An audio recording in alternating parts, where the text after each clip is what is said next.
Max, a curious young boy, and Mia, Max's best friend, are playing in Max's backyard while Daisy, Max's lively dog, chases her tail around them.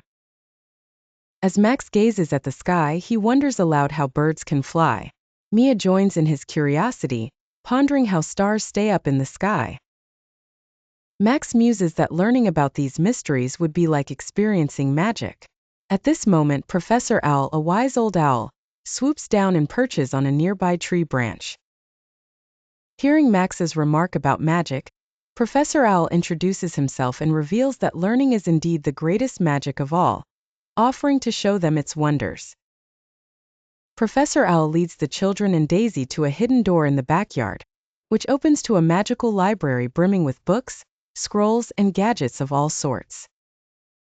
Mia is captivated by the library's wonders, while Max is eager to discover books about birds and stars. Professor Owl first explains the science of flight.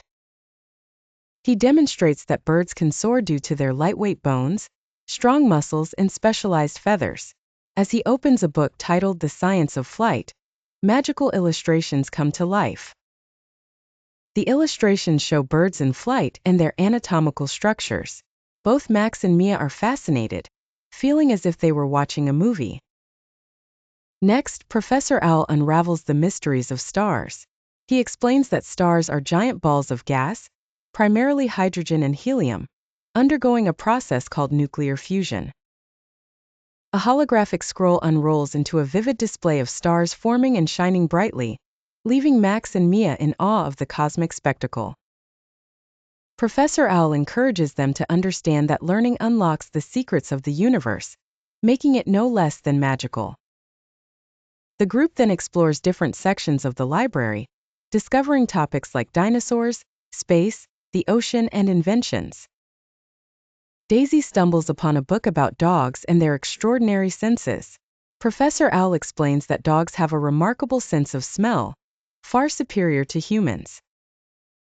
He explains that dogs use their noses to explore the world, enhancing the children's understanding of the unique abilities of their furry friends. As Professor Owl leads them back to the backyard, he reminds them that the journey of learning never ends, and that the world is brimming with magical knowledge waiting to be discovered. Grateful and inspired, Max and Mia decide to visit their local library the next day to continue their adventures in learning.